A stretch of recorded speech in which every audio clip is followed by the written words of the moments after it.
Jonas, capítulo de números 3. Louvado seja o Senhor, Deus dos céus. Aleluia. Glórias ao Rei, que tem nas mãos todo o poder. Profeta Jonas, capítulo de número 3.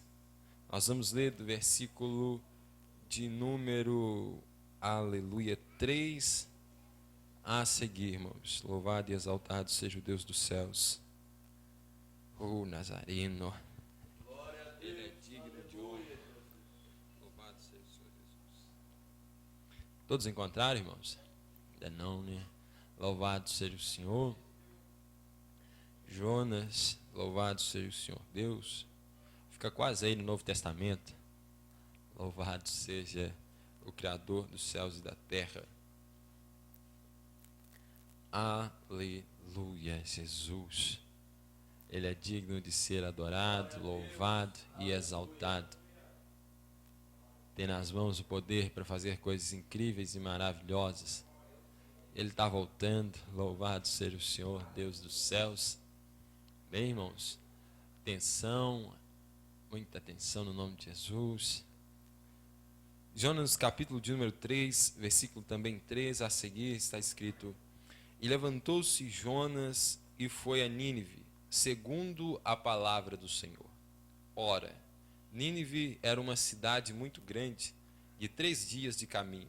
E começou Jonas a entrar pela cidade, caminho de 1 dia, e pregava, dizendo: Ainda 40 dias e Nínive será subvertida ou destruída. E os homens de Nínive creram em Deus, e proclamaram um jejum, e vestiram-se de saco, desde o maior até o menor. Essa palavra chegou também ao rei de Nínive, e ele levantou-se do seu trono, e tirou de si suas vestes, e cobriu-se de saco, e sentou-se sobre a cinza, e fez uma proclamação que se divulgou em Nínive, pelo decreto do rei e dos seus grandes, dizendo: Nem homens, nem animais, nem bois, nem ovelhas provem coisa alguma, nem se lhes dê alimentos, nem bebam água.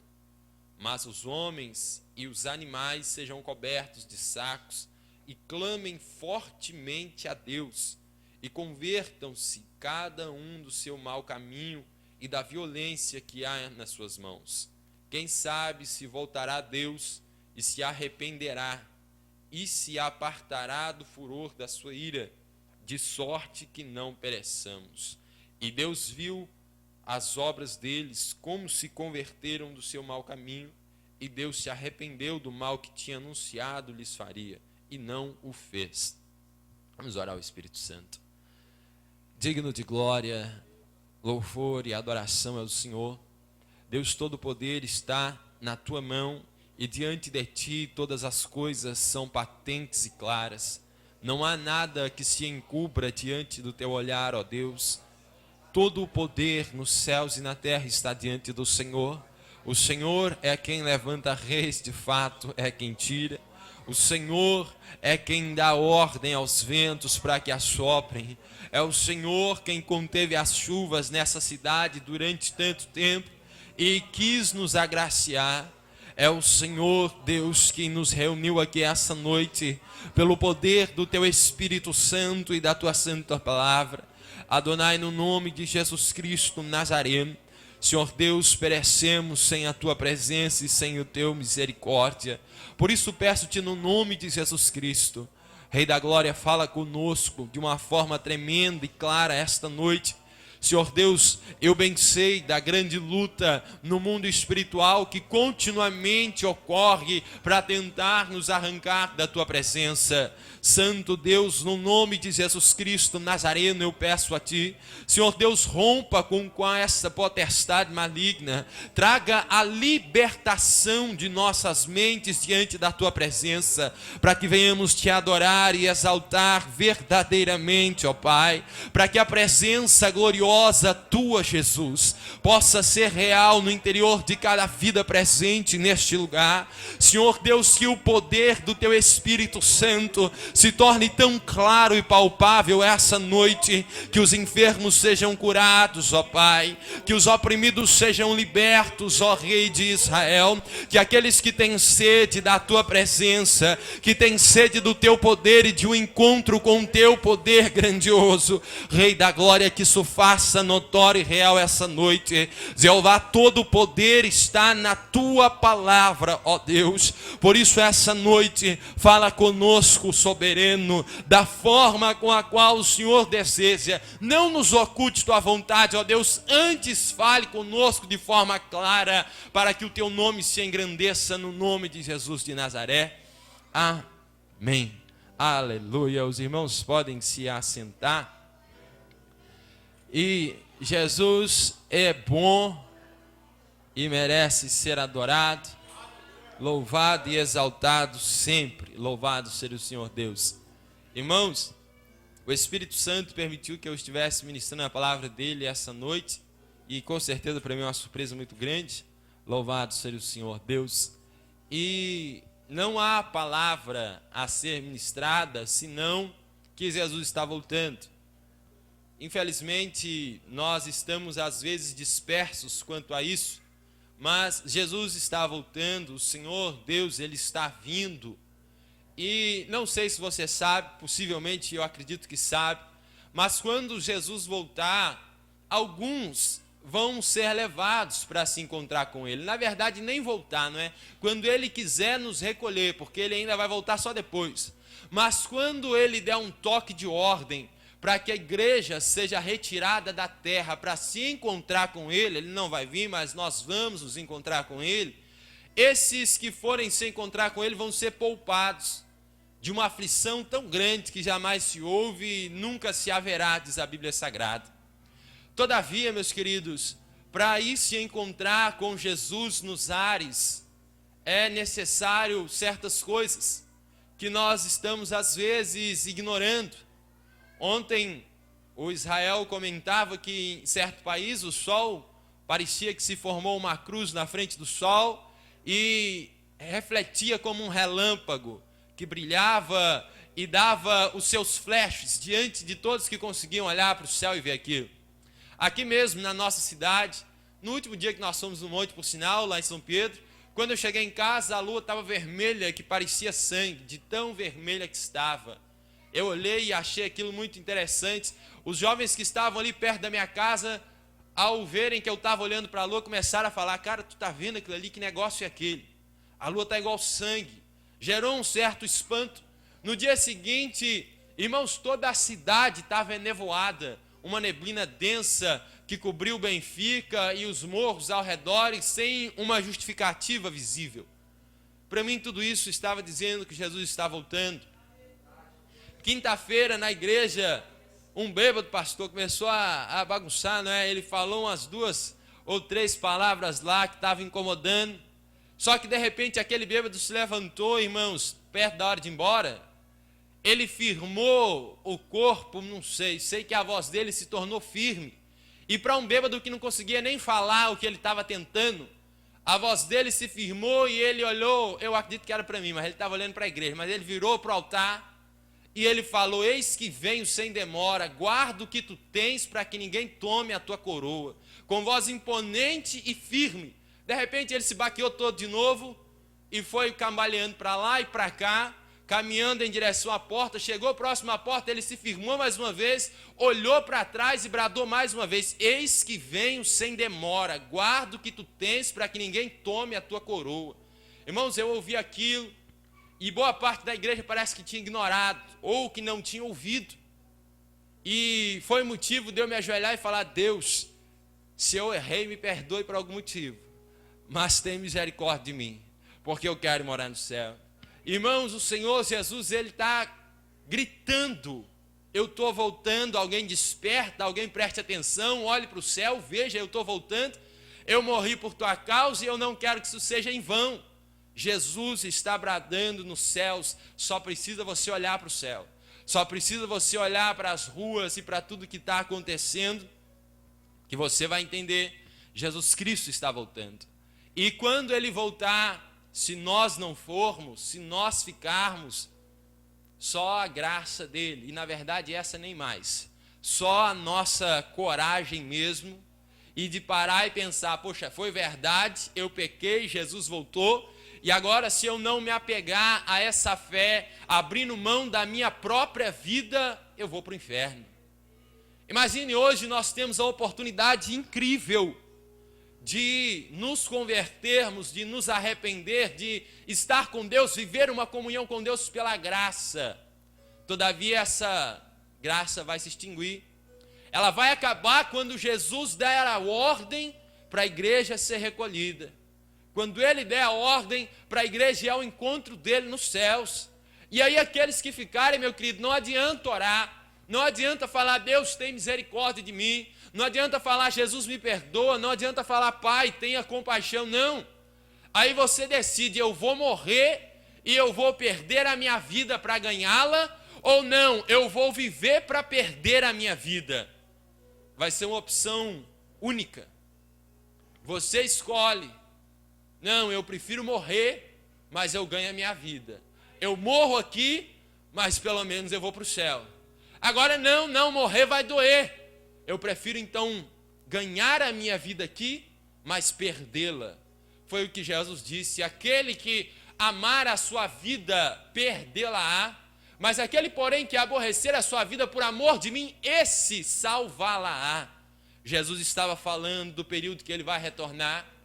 E, irmãos, eu quero louvar o Senhor Deus pela vida dessa menina aqui lá da igrejinha, Sinara, outras irmãs que eu tenho ficado admirado de contar para os irmãos, falar, irmãos, tem gente na igrejinha que é crente de verdade, que aceitou Jesus e de verdade é crente, como outros irmãos que eu conheço, que enfrentam dificuldades que muitos renunciariam e a falar, para mim não dá, mas que verdadeiramente servem ao Senhor Deus pelo que Ele é, pelo que Ele faz.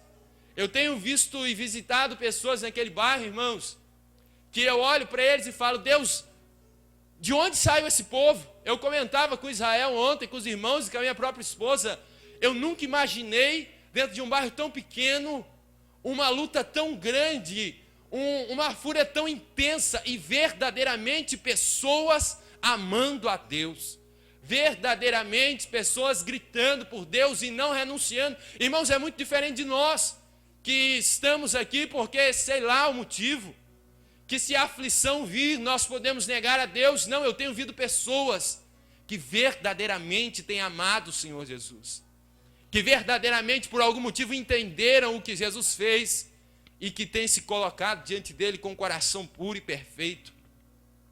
E eu não quero partilhar com você nenhuma outra mensagem hoje, senão que Jesus está voltando e que nós precisamos endireitar as nossas veredas. O Senhor Deus, Ele deu para Jonas uma profecia clara. O Rei da Glória disse, Jonas, tu vai pregar em Nínive, porque o pecado deles subiu até mim, e eu vou visitá-los para ver se verdadeiramente é daquela forma. Você vai pregar que a cidade vai ser destruída.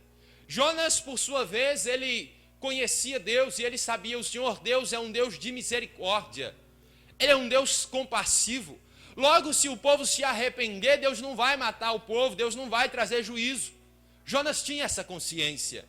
Então ele disse consigo, eu não vou, porque eu vou ser tido como um profeta sem valor, um profeta sem moral, um profeta que Deus não falou na boca dele, porque eu vou dizer que vai vir um juízo e o juízo não vai vir. Era o que Jonas pensava.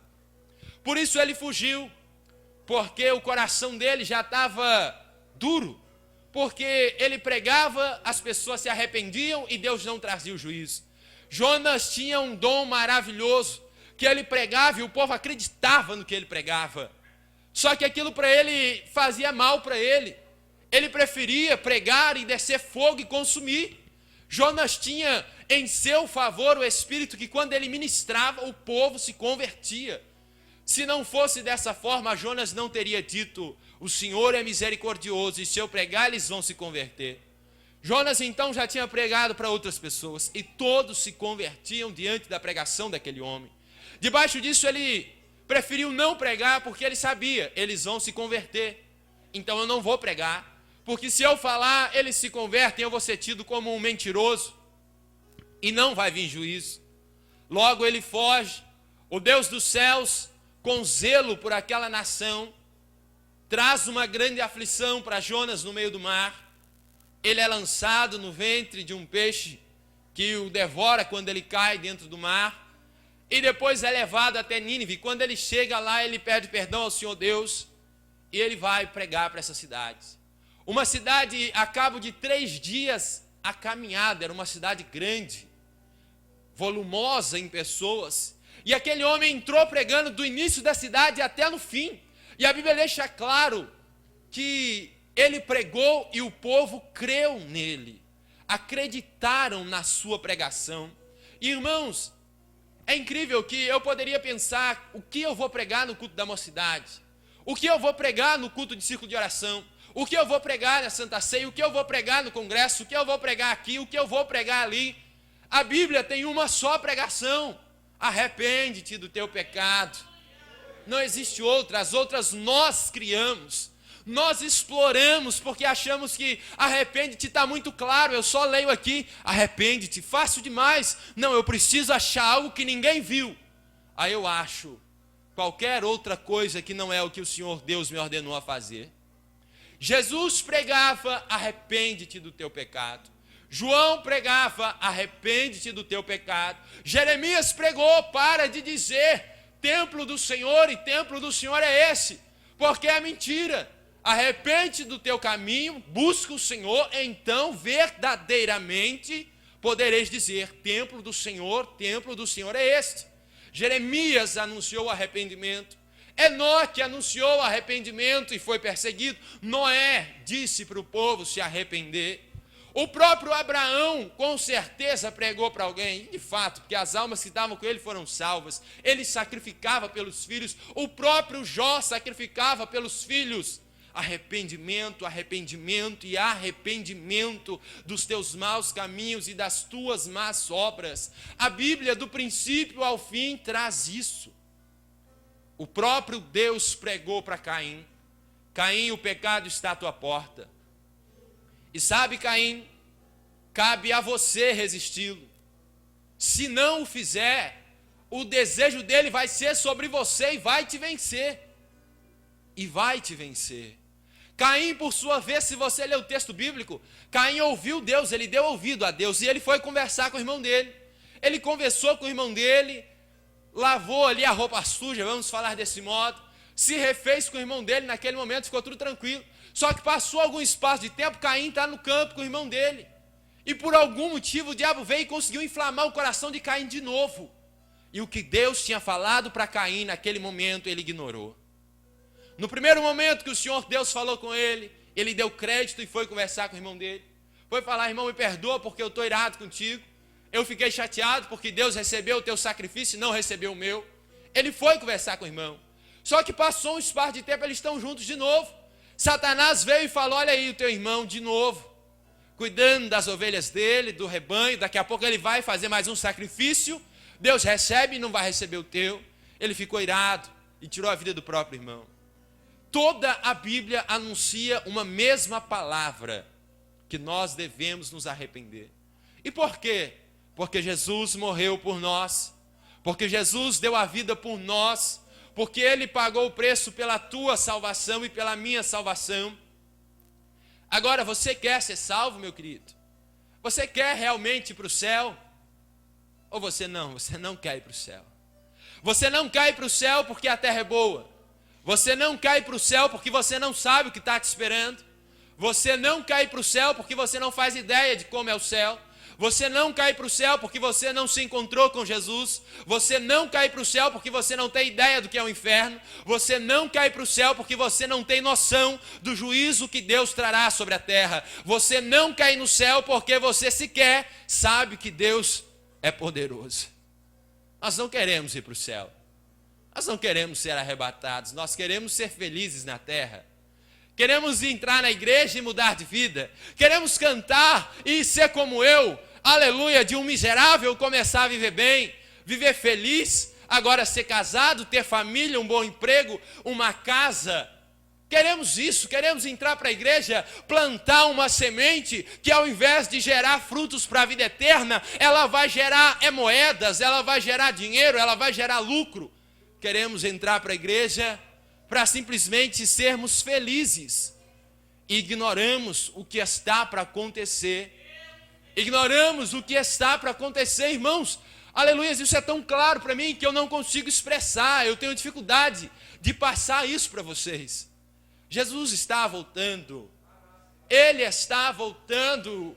E eu gostaria muito que você compreendesse isso. Ele está voltando. Jonas anunciou essa palavra, arrependam-se.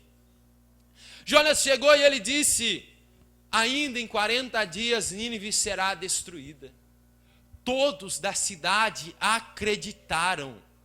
Irmão, se eu bradar hoje aqui, daqui a 40 dias vai vir um juízo sobre a terra. Se 1 ou 2 acreditarem, foi muito. Jonas chegou em Nínive e toda a cidade acreditou nele. E eu te pergunto, o porquê acreditaram nele? O porquê deram crédito para a pregação daquele homem?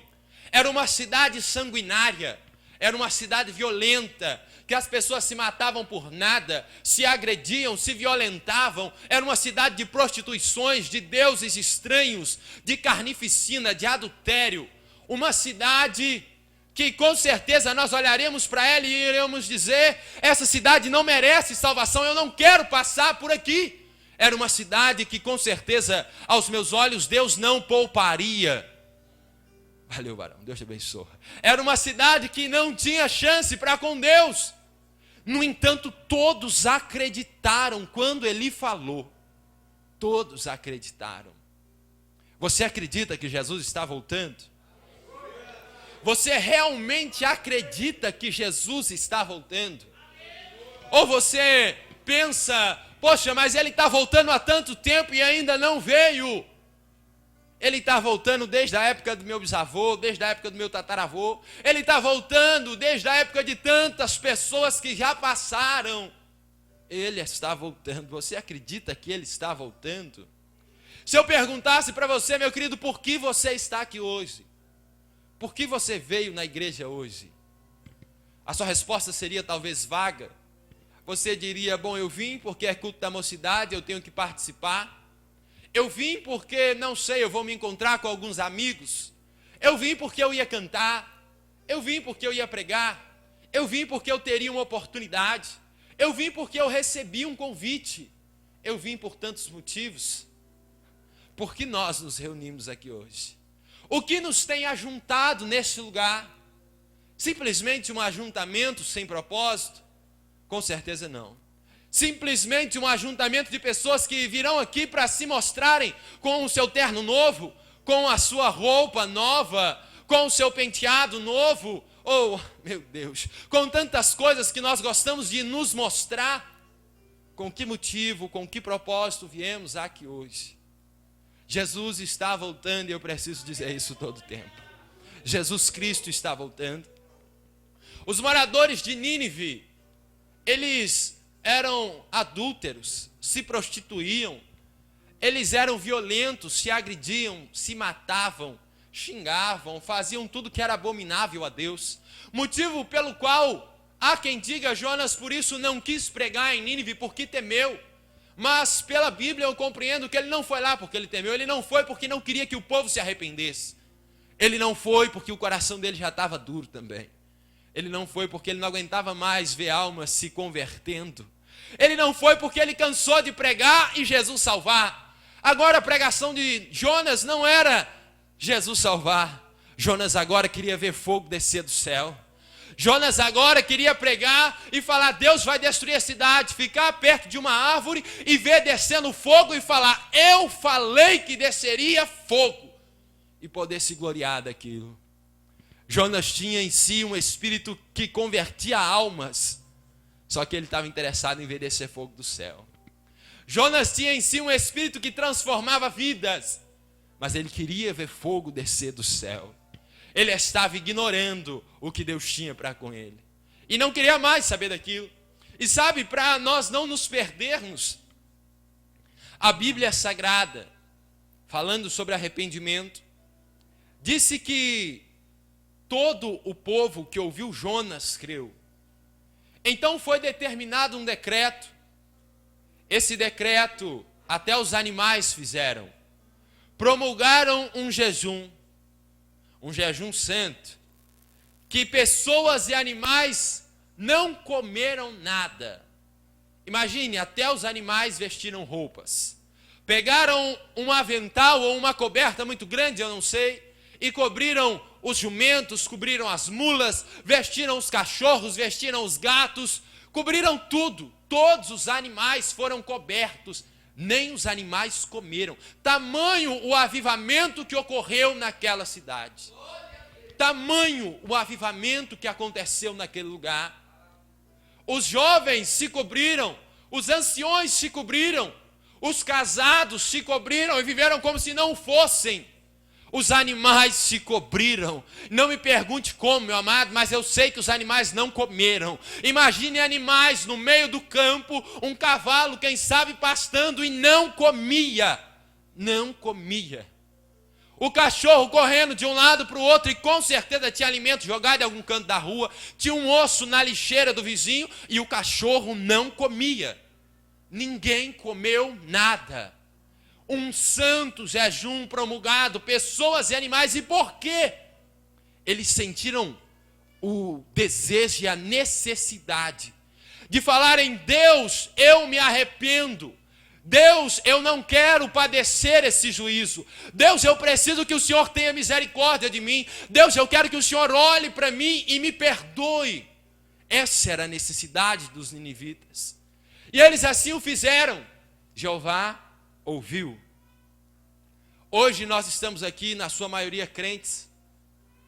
Talvez todos que estão aqui, se não estão diante do rei, em algum momento já tiveram. E todos têm o conhecimento do que é bom e do que é mal aos olhos do Senhor. Muito possivelmente, todos os que estão aqui não vão adulterar porque sabem que é pecado. Não vão trair a esposa porque sabem que é desagradável a Deus e é pecado. Não vão roubar porque sabem que é pecado. Talvez nem vão mentir porque têm consciência que é pecado. Todavia, os nossos pecados, eles não se amostram somente por pecados tão grandes, que se amostram, que transparecem. Ah não, eu traí, pequei. Eu roubei, pequei. Eu briguei, pequei.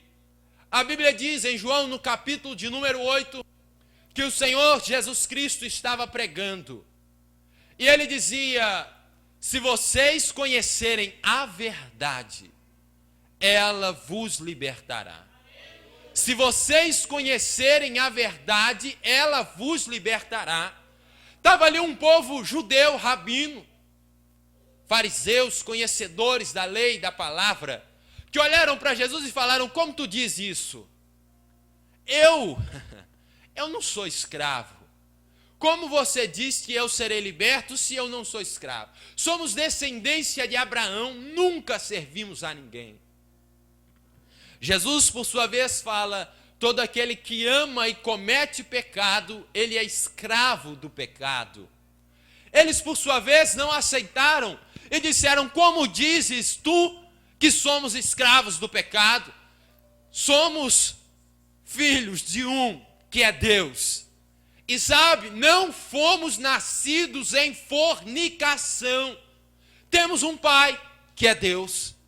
Quando o Senhor Jesus falou para eles que eles serão libertos dos seus pecados, eles disseram: nós não somos nascidos em fornicação. Eu não sou adúltero. Eu não traio minha esposa em momento algum. Sabe, Jesus, eu não fico em lascívia. Jesus, eu não fico me esfregando em nenhuma esquina. Era o que eles estavam dizendo. Jesus, eu não uso droga. Era o que eles estavam dizendo. Jesus, eu não encho a cara para atrair minha mulher, era o que eles estavam dizendo. Jesus, eu não vou no baile, fico lá na fornicação, era o que eles estavam dizendo. Jesus, eu não vou sambar na escola de samba, me exibindo, era o que eles estavam dizendo. Jesus, sabe o que mais, Jesus? Eu não uso roupas que causem lascívia, Jesus, eu não uso roupa curta, era o que eles estavam dizendo. Eu não uso roupa apertada, era o que eles estavam dizendo. Mas Jesus dizia para eles: vocês estão em pecado. Vocês estão em pecado. Eles estavam olhando para o que eu vejo. Eles estavam olhando para o que você vê. Jesus estava vendo o que eles faziam dentro de casa. Jesus estava vendo o que eles faziam no interior, nos seus pensamentos, nas suas atitudes, no seu olhar. Enquanto eles olhavam para si e diziam: eu não faço, eu não pratico, Jesus dizia: vocês têm um pai, e o vosso pai é o diabo, porque fazem as obras de vosso pai. Todas as vezes que ele mente, fala do que ele é próprio, porque é pai da mentira. Deus não é o vosso pai, era o que Jesus dizia para eles.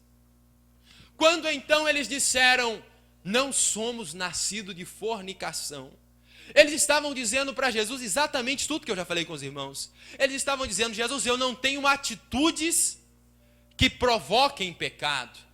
Eles estavam falando de ações, eles estavam falando de algo físico, de algo visível, de algo palpável.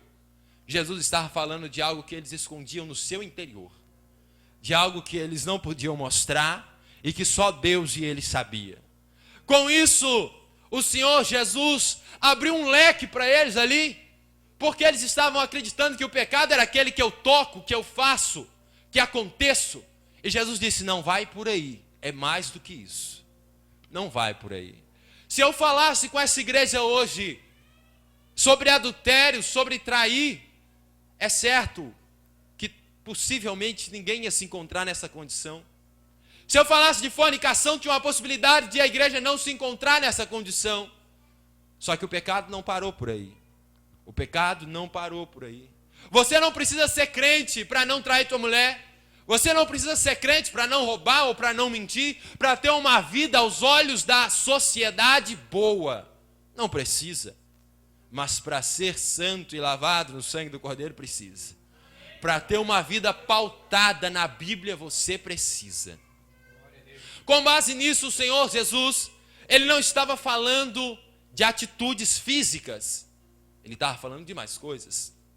Em 1 Pedro, no capítulo de número 2, louvado e exaltado seja o Deus que criou os céus e a terra, está dizendo: aleluia, Jesus. Só Ele é digno de glória e honra. Ele disse que nós nos tornemos sacerdotes reais, sacerdócio espiritual de Deus. Preste atenção. Ofni e Finéias eram sacerdotes. Eles se vestiam como sacerdotes, se vestiam bem, por sinal. Eles exerciam o sacerdócio, porém as suas atitudes e intenções não eram as que agradavam a Deus. Significa que eu posso ser sacerdote e não estar agradando a Deus. Significa que eu posso vestir a estola sacerdotal, eu posso pegar o novilho para degolar e não estar agradando a Deus. Significa que eu posso pegar a arca do concerto, pôr nas minhas costas e levar para a guerra e não estar agradando a Deus. Por quê? Eu sou sacerdote. Só que o fato de eu ser sacerdote não muda os meus pensamentos, não muda as minhas intenções, não muda as minhas convicções, o que eu acredito, o que eu acho, o que eu quero, o que eu faço. Eu sou sacerdote, isso não muda nada. Eu posso ser sacerdote e agir desprezivelmente, como fizeram Ofni e Finéias. Agora Pedro, ele traz um ensino que diz: agora, pois, deixando toda a malícia, todo o engano, fingimentos, invejas e todas as murmurações. Preste atenção. Essas palavras que Pedro está trazendo, elas não são físicas. Você não vê, você não toca. Ele está dizendo, eu vou repetir: Deixe toda a malícia, deixe todo o engano, deixe as murmurações, deixe a inveja. A inveja você não vê, salvo que eu fale, por exemplo, do irmão e fale, nossa, olha ali, que bonito aquilo ali que o irmão está usando, nossa, como eu queria um daquele. O dele ele podia esquecer o celular aqui e eu ficar com ele para mim. Inveja. Se eu falar isso, você ouve e você compreende. O Daniel está com inveja. Agora, se eu não falar, se eu só olhar e falar, puxa, que maravilha, o irmão podia esquecer e eu pegar. Ele podia deixar cair no meio do caminho só no meu pensamento. Eu não falei, você não ouviu, você não conhece. Mas Deus sabe que eu estou invejando. Deus sabe que eu estou invejando. Não é palpável, não é possível tocar. É o teu coração e somente um que sonda, Deus. Somente um que sonda, Deus. E ele continuou dizendo, deixe a malícia de lado. Tu sabe o que é malícia? Você compreende o que é malícia? Malícia, quando a mocidade se reúne, Romário, e o diabo vem, astuto como sempre, e ele tenta criar divisões no meio do seio dessa mocidade. Ele lança palavras que, no primeiro momento, irmãos, essa palavra é boa. Só que se você olhar, a essência dessa palavra é maliciosa. De que forma? Ela aparentemente é boa para o crescimento, só que se você notar, por detrás ela provém a queda de alguém. Por detrás ela vai causar angústia em alguém. E a palavra de Deus diz que o que Deus dá não causa dor nem sofrimento. Se Ele entregou, todo mundo fica feliz. Agora, maravilha. Pastor, então queriam fechar o verbo divino para ir os irmãos cooperar em Santa Cruz. E há quem diria, foi Deus que poderia ter dito isso, né? Agora todo mundo ia estar feliz em Santa Cruz com os irmãos do Verbo, a igreja lotada, e falariam, olha só que maravilha, só que se veio de Deus não traz dor nem angústia para ninguém. Aí Jeová vai e fala, não é bem por aí, vamos mudar a situação, agora tem um povo santo dando glória e louvando ao Senhor. Meu querido, a malícia é do diabo, pode parecer boa, mas se por detrás vem o mal, não vem de Deus. Deixa a malícia para lá. Joga ela fora. Ela te afasta de Deus. Ela te faz ir parar no inferno. Deixa a malícia de lado. A malícia, tão simples, irmãos, a malícia, ela é tão sutil. Ela é tão sutil que às vezes nós não percebemos. Quando nós chegamos e fazemos aquele comentarinho, e na verdade sempre quem comenta sabe as intenções. Quem ouve normalmente não, mas quem fala geralmente sabe as intenções que tem nas palavras que fala. Algumas pessoas têm um dom que se chama discernimento. É incrível, nada fica oculto, meu querido. Se a palavra sopra de longe, a pessoa sabe a intenção que estava lá por dentro, pastor. Pode ter dado um tapinha nas costas assim, ó. Aquele tapa penetra dentro do coração e revela a intenção. Revela o que está em oculto. A malícia tem que ser deixada. Não adianta, nós estamos falando de morar no céu, mocidade, igreja. Eu não ouso hoje impedir você de ouvir a verdade. Com certeza não, irmão. Eu sei que Jesus está voltando. Eu não quero esse jugo sobre mim. Eu não quero sair daqui pensando, Deus, eu deveria ter falado e eu não falei. Deixa a malícia de lado. Ela tem que sair. Ela não é palpável, se atente, Deus não está falando daquilo que eu posso ver, Ele está falando daquilo que só você sabe que comete. Só você sabe que comete. Aleluia. Eu não posso dizer que você faz, só você compreende que tem isso. E pela palavra do Senhor você entende que faz, se faz, por que faz e que tem que renunciar. Pedro continuou e ele disse, deixa o fingimento também. Afasta o fingimento de você. Mas fingimento de quê? Fingimentos. Eu finjo que estou bem, quando na verdade eu não estou. Eu finjo que me dou bem demais com o Eduardo, quando na verdade talvez eu não me dê bem demais com o Eduardo. Eu posso dar um tapa e um abraço no Romário, só que na verdade meu coração está fingindo tudo aquilo. Eu posso cumprimentar um irmão e o meu coração está distante daquilo. Eu posso dobrar os meus joelhos e falar: Pai, me ouve. E o meu coração está tão distante de Deus que eu não sei quem é o meu Pai. Eu não sei qual é o Pai que eu estou gritando, eu não sei qual é o Pai que eu estou clamando. É para deixar o fingimento, é para ter sinceridade.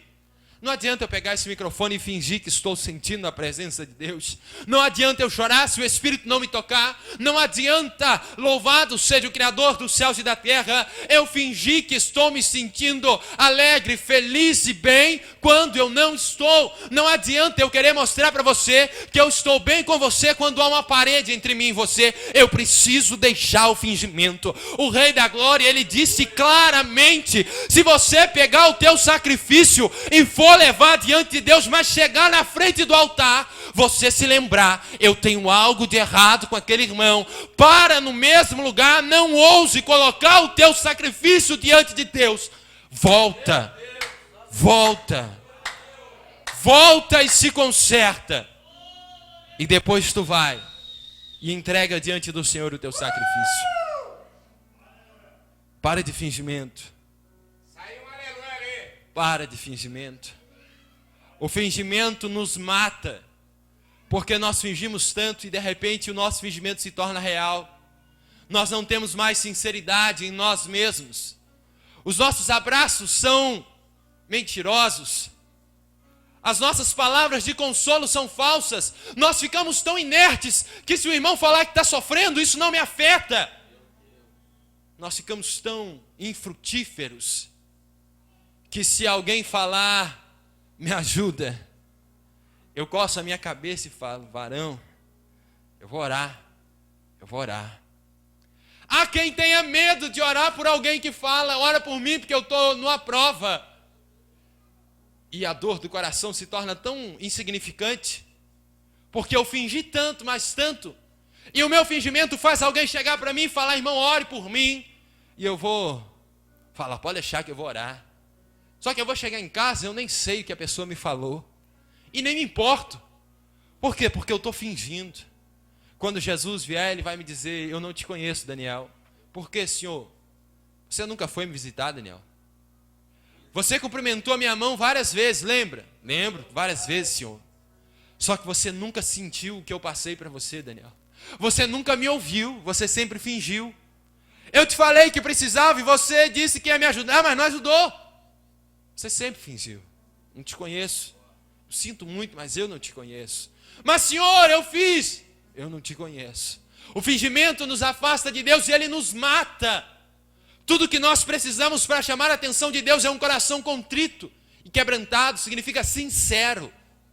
Sincero. Eu não vim aqui para fazer você se sentir bem.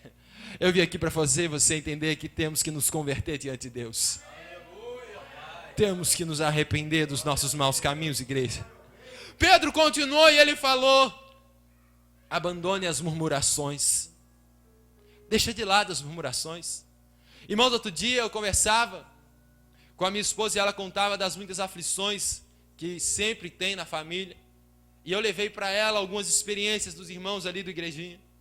Contei para ela de uma jovem que está passando uma aflição tão terrível, mas tão terrível, que se o Senhor Jesus não intervir, só Ele pode fazer isso. E outras pessoas que eu pude ver, e de repente a nossa aflição se torna tão pequena, meus queridos, mas tão pequena, e nós murmuramos. Bem verdade é que a minha cruz é do tamanho que eu posso e que você pode suportar. Eu nunca terei uma maior do que a sua, salvo que eu possa carregar ela. Então eu não posso mensurar a minha aflição à tua. Se a tua é grande, você suporta porque pode. Se a dela é menor e ela está achando difícil, é porque é a que ela consegue. E você pensa: puxa, a provação dela é menor. Não, é o que ela consegue suportar. É o que por algum motivo você pode suportar. A minha não é menor nem maior do que a tua, é a que tu pode suportar, é a que eu posso suportar. Nós não temos de murmurar diante do Senhor. Deixa de lado as murmurações. Nós murmuramos ao Senhor porque dizemos: Deus, eu queria ter um sapato melhor e olha aí o que o Senhor me deu. Eu mesmo falei: eu tenho que parar de comprar sapato desses bonitinhos, comprar um sapato daqueles de pau ou alguma coisa dura mesmo, porque eu ando tanto a pé que meu sapato dura pouco. E aí eu falei, eu tenho que arrumar um sapato daqueles que não gasta, principalmente quando no meio do barro, andando onde não tem asfalto, agora nem tanto, mas antigamente tinha. Então eu preciso de um sapato que vai resistir caminhada. Aleluia. E aí eu poderia murmurar e falar assim, olha aí, eu comprei o sapato, o povo andava lá no deserto e o sapato não gastava. O meu está durando 3 meses, Jesus tem misericórdia. Aleluia. Eu poderia murmurar e falar, Deus, o Senhor não me deu um carro. Eu poderia falar, Jesus, o Senhor não me deu isso, não me deu aquilo, não me deu aquilo outro. Eu poderia murmurar como você. Preste atenção. Eu posso dizer que você tem motivos para murmurar. Você tem motivos que fazem você acreditar, eu posso murmurar. Só que os motivos que você tem para murmurar são menores do que o que Jesus fez por você.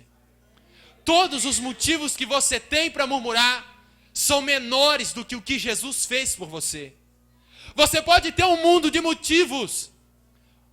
Com a permissão, o irmão Agildo está distante da família há tanto tempo e ele continua firme diante do Senhor. Tem motivos para murmurar. Só que o que Jesus fez na vida dele, está fazendo, é maior do que todos os motivos que ele tem para murmurar. Todos os que estão aqui hoje têm algum motivo para murmurar contra Deus. Só que o que o Senhor fez na tua vida e está fazendo é maior do que todos os motivos que você tem para murmurar. A irmã Sirlene, há um tempo atrás, tinha motivos para murmurar contra o Senhor Deus, pela aprovação que passou junto com o pastor na família. Só que o que Jesus fez na vida deles e continua fazendo é maior do que todos os motivos para murmurar. Você que está aqui hoje tem motivos para murmurar contra Deus, só que o que Deus fez na tua vida e vai fazer é maior do que todos os motivos que você tem para murmurar contra Ele. É muitas vezes maior. Tudo que você tem é menor do que o que Deus fez por você. Você não tem motivos para falar contra Deus, porque o que Ele fez por você é maior do que isso. E nós não paramos por isso, nós estamos falando de uma transformação, de uma mudança de vida, de algo que só o Rei Jesus pode fazer. Efésios, capítulo 4, versículo 30 está dizendo, não entristeçais o Espírito Santo. Não entristeçais o Espírito Santo. Aí você para e pensa, talvez, poxa, ele leu Jonas, está pregando lá no Novo Testamento. Sabe por quê? Nínive, eu estou pregando no Novo Testamento, porque eu li em Jonas. Mas existe uma Nínive precisando ser sarada aqui essa noite. Existe uma Nínive que está passiva de um juízo e que precisa se converter dos seus maus caminhos. Louvado seja o Criador dos céus e da terra. Então diz, e não entristeçais o Espírito Santo de Deus. Não deixe ele triste.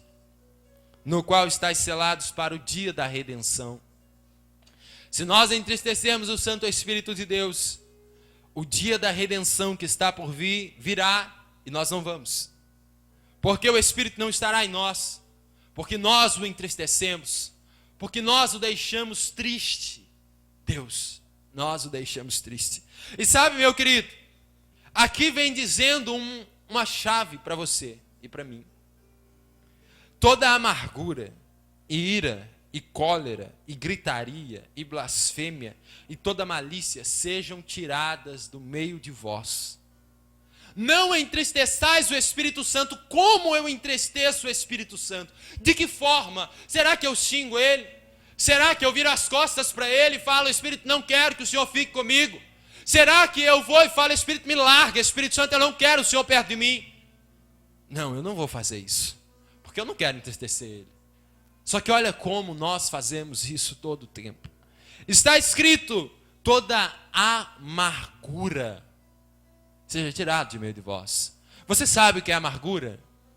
Amargura de coração é você se ofender por alguém, é você ser ofendido e o teu coração guardar aquilo, nem viu o relógio, e o teu coração guardar aquilo dentro de você, e o teu coração se endurecer, e você não conseguir abrir isso de jeito nenhum. No último dia eu conversei com a irmã que ela disse que teve um probleminha com a filha, e ela disse que ela resolveu dar uma dura na filha dela, porque a filha dela xingou ela um pouquinho, falou umas asneiras, e agora está tentando se reconciliar com ela, e ela resolveu dar uma dura na filha. E eu falei, irmã, não faz isso não. Vai lá e conversa com a tua filha. Quebra essa parede que Satanás está pondo no meio de você. Vai lá e conversa com a tua filha, não deixa o diabo destruir tua casa. Ela deu crédito à palavra do Senhor, e aparentemente o fez. Amargura de coração causa depressão, sabia?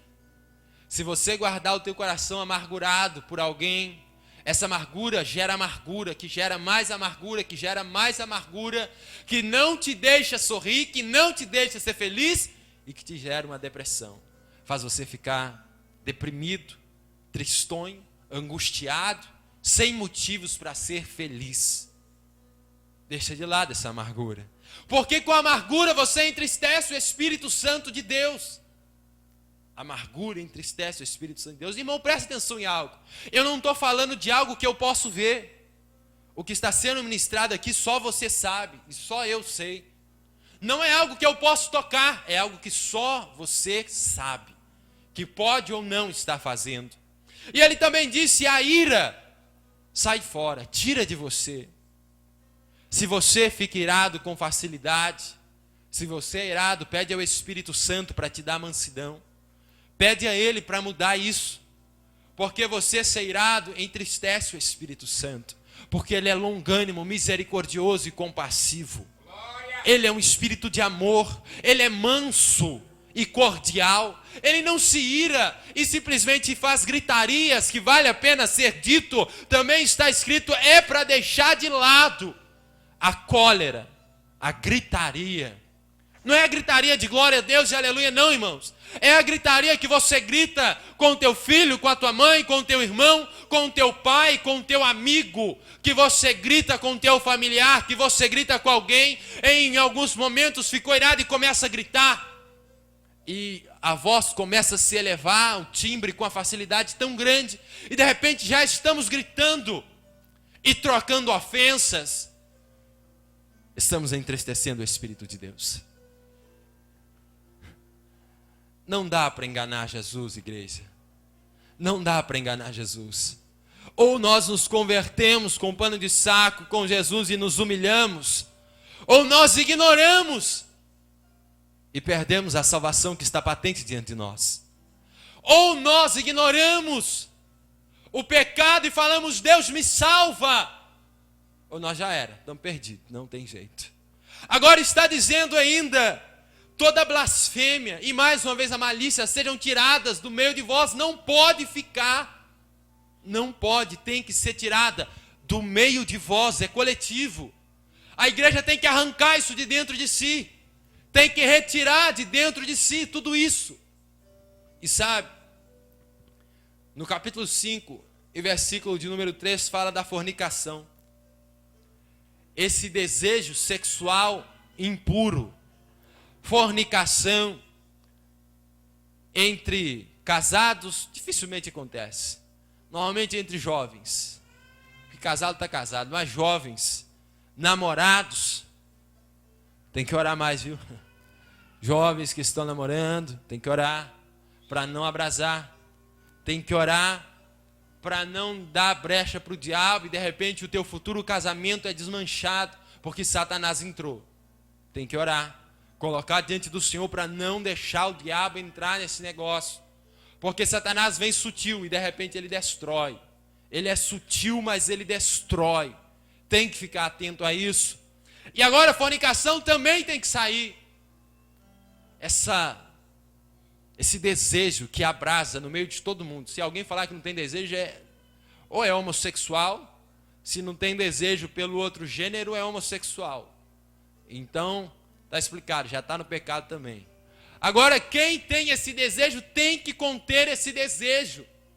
E tem que conter esse desejo, não é pôr a tentação em prova não, meu querido. Não é falando, eu vou até certo ponto e dali eu domino. Não existe isso não, meu amado.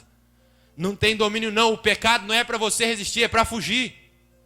Fugir de toda a aparência do mal. O diabo é para resistir, mas o pecado sai correndo porque ele te mata. Ele te derruba. Ele destrói a tua comunhão com Deus. Além da fornicação, está dizendo é para sair a impureza. Por quê? A fornicação nos torna impuros. Quando você fornica, você está pecando, logo você está se contaminando. Você está sujando o teu templo, o corpo, que é templo do Espírito Santo de Deus. Então agora o teu corpo, que é templo do Espírito Santo de Deus, está sendo profanado. Está se tornando impuro. E sabe, não é Deus que vai te acusar, é o diabo. Quando você vir cantar, Satanás vai falar com você. Você está em pecado, tu vai cantar ainda?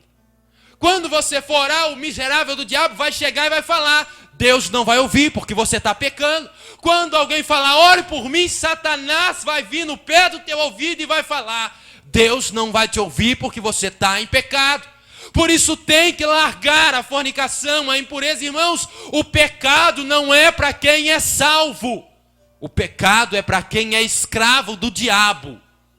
O pecado é para quem é escravo do diabo. Mas eu peco, você peca, mas nós não permanecemos no pecado, porque a palavra de Deus habita em nós. Foi o que Pedro disse.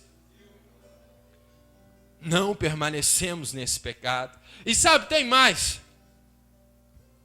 Avareza. Nós estamos falando de ir para o céu, viu? Eu quero ir para o céu e eu espero que você vá. Está dizendo que a avareza não pode ficar no nosso meio. Sabe o que é ser avarento? É eu ter cuidados demais com o dinheiro que possuo. É eu desejar demais, eu querer demais. E além de eu querer demais, eu tenho aquele cuidado excessivo. Eu esqueço e ignoro todas as outras coisas e eu só olho para o meu objetivo financeiro, para o meu objetivo terreno, porque a avareza não fala de espiritualidade, a avareza fala de bens materiais, fala de dinheiro, que eu e você precisamos sim, mas na medida certa. Porque o dinheiro é a raiz de todos os males. Por dinheiro, uma família que vivia bem, de repente o pai morre, agora tem uma herança para ser dividida. Acabou, ninguém é mais crente. Agora, ó, esse aqui é meu, aquele é seu. Não, esse aqui é meu porque o meu é maior. Eu sou o filho mais velho. Não, esse é meu, aquele é meu, aquele é meu, esse é meu. O dinheiro é a raiz de todos os males. Não temos que ter essa avareza no nosso coração, que nos faz esquecer dos demais e da necessidade dos outros. Ser avarento é coisa do diabo e nós temos que jogar para fora. Quem vai morar no céu não pode ter. E sabe, eu não vou gastar mais tempo não. Torpeza, que é a palavra torpe, palavra tola, palavra ignorante.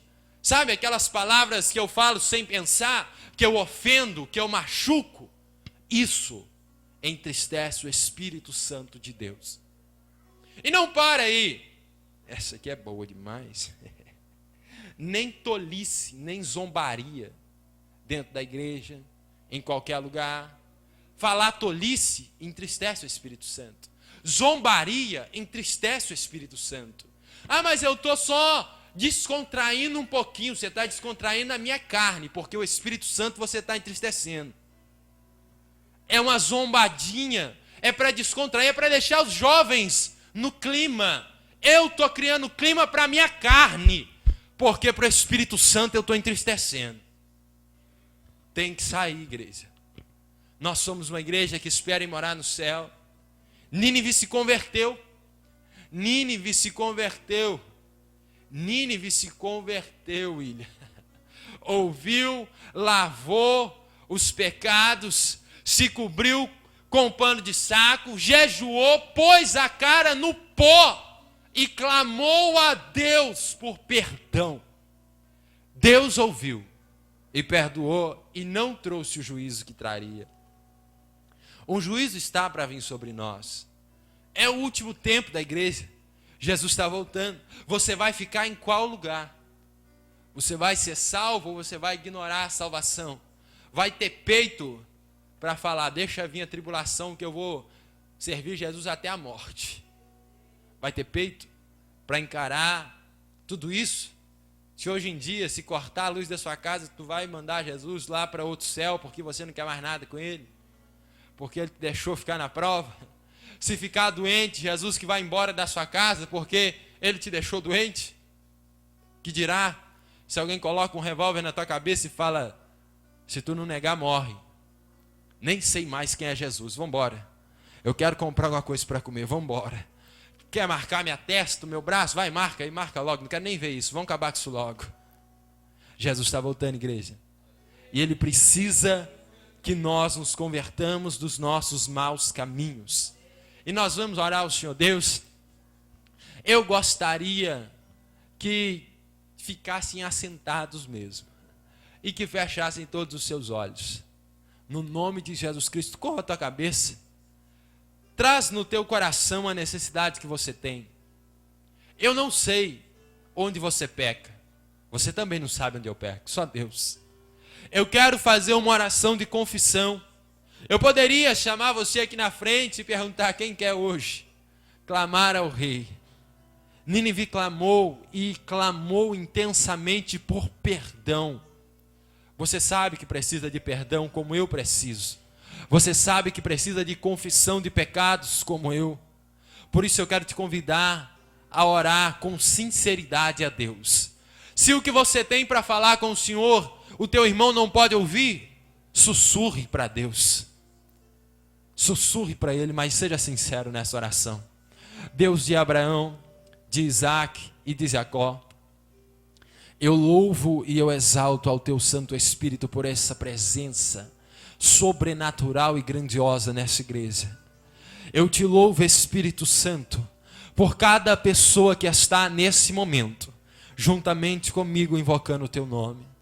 Adonai, nós pecamos contra o Senhor. Pecamos contra a tua palavra, contra a tua santidade, pecamos contra o teu amor e contra tudo que o Senhor tem feito por nós, temos pecado, Jesus. Temos ignorado, Deus, a tua palavra e o que o Senhor espera de nós. Temos desejado as coisas do mundo mais do que as coisas que o Senhor preparou.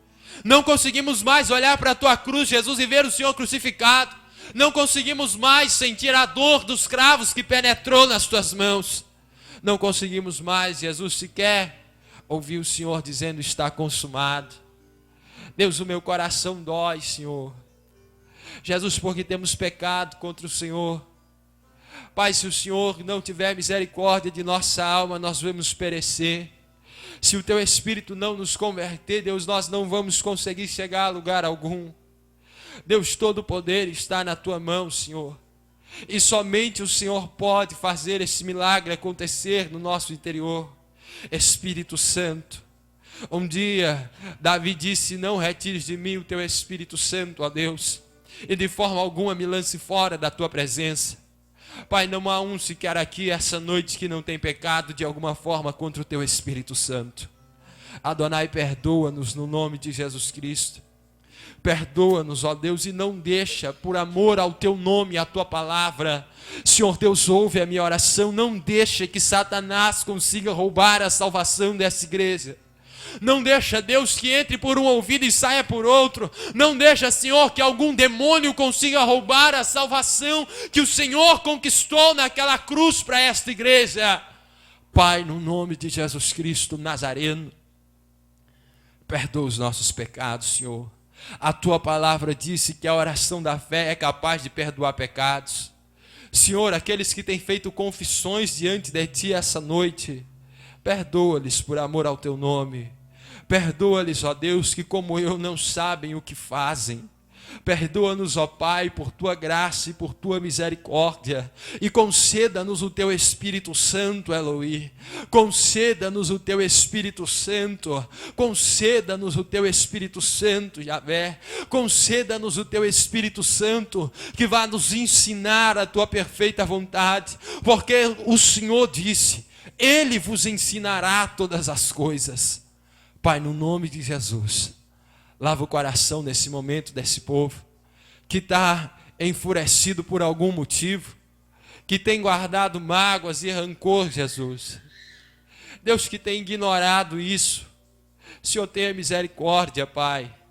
Tenha misericórdia, Espírito Santo, desse homem, Jesus, que precisa se converter, ó Deus, que precisa se colocar diante do Senhor e renunciar essa soberba, renunciar, meu Deus, o que tem me separado da tua presença e da tua glória.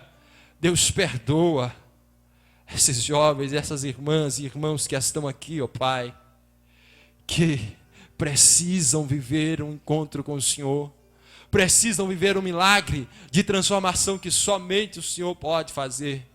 Por favor, Deus, perdoa-nos no nome de Jesus Cristo. Transforma a nossa vida, Deus, e mostra que o Senhor é capaz de fazer isso, mudando a nossa história, no nome de Jesus Cristo. Amém. Aleluia.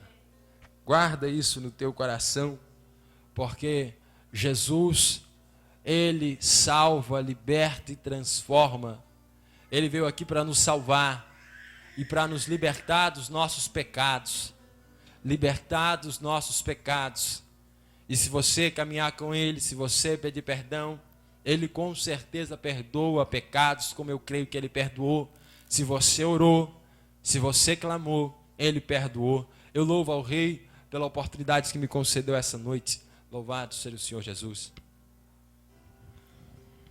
Glória a Deus, louvado seja o nome do Senhor. Palavra maravilhosa que o Senhor falou no nosso coração. Estamos saindo daqui nesta noite. Tenho certeza que nós vamos refletir e meditar nesta palavra que o Senhor trouxe para o nosso coração. Cada um possa guardar em nome de Jesus Cristo. Glória a Deus, que Deus abençoe cada um que veio aqui nesta noite, que se disponibilizou, está conosco, adorando, louvando o Senhor. Que Deus abençoe em nome de Jesus Cristo. Estamos chegando a mais um término de um culto. Glória a Deus. Eu já agradeço a Deus a oportunidade. Passo toda a direção para o nosso pastor.